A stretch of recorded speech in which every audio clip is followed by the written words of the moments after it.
हमारी दावत कबूल करने और यहाँ आने के लिए बेहद शुक्रिया। टुवर्ड्स एटर्निटी में हमें आपको अपने साथ देखकर इंतहाई खुशी हो रही है। सबसे पहले हमें बताइए सिस्टर डेजी कौन है? क्या आप मुख्तसरन अपनी ज़िंदगी से मुतालिक बताएंगी?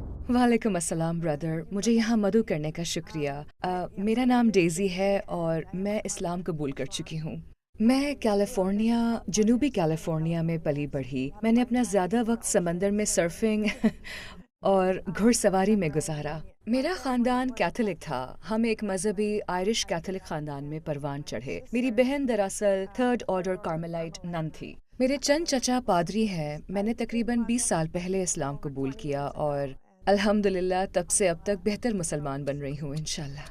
ईमान के लिहाज से आपकी ज़िंदगी कैसी थी? आप किस पर ईमान रखती थी? उस वक्त का माहौल कैसा था? इससे पहले मैं हमेशा जीसस या मरियम से दुआ करती थी और रोज़री पढ़ती थी, यानी ये तस्बीह जैसी होती है, लेकिन ये मरियम से दुआ करना होता था जो बिल्कुल मुख्तलिफ था।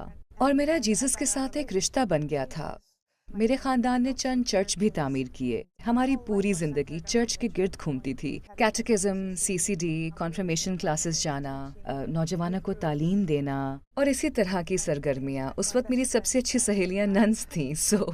मुझे सिखाया गया था कि जीसस खुदा है और ये तीन एक हैं, यानी जीसस, रूहुल कुद्स, ट्रिनिटी का तस्वुर। ज़ाहिर है क्योंकि हम कैथलिक थे। मैं कहूँगी कि हमें सिखाया गया था कि जीसस मेरे बेहतरीन दोस्त हैं। हम हर चीज़ के लिए उन्हीं पर इन्हिसार करते और हर वक्त उनसे बात करते रहते। ऐसी कौन सी बात थी जिसने आपको अपने अकायद पर शक करने पर मजबूर किया? मुझे समझ नहीं आया कि अगर वो खुदा है तो वो मर क्यों रहे थे। खुदा नहीं मरता। मैं हमेशा ये बात समझने से कासिर रही। खुदा अपने बेटे के साथ ऐसा क्यों करेगा? अगर वो खुदा का बेटा है तो फिर उसे तकलीफ क्यों दी? खुदा ने उसे बचाया या वापस क्यों नहीं बुला लिया? मैं बचपन में यही सोचा करती थी, कैसा खुदा है जो अपने बेटे के साथ ऐसा सलूक करे या होने दे। यानी सलेब पर चढ़ाए जाने और ट्रिनिटी के बारे में बहुत सी बातें थी जो मेरी समझ से बाहर थी।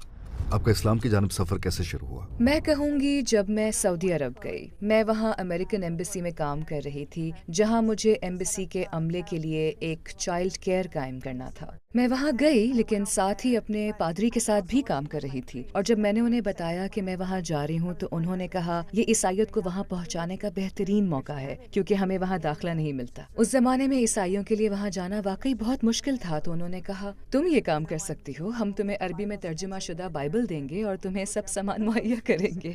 तुम वो शख्स बन सकती हो जो उन्हें जीसस की मोहब्बत के बारे में सिखाएगी, क्योंकि वो इससे वाकिफ नहीं है। ये एक गैर मुहज़्ज़ब मुआशरा है और उनको कुछ पता नहीं, लिहाजा उन्हें यसू की मोहब्बत और मरियम को जानना होगा।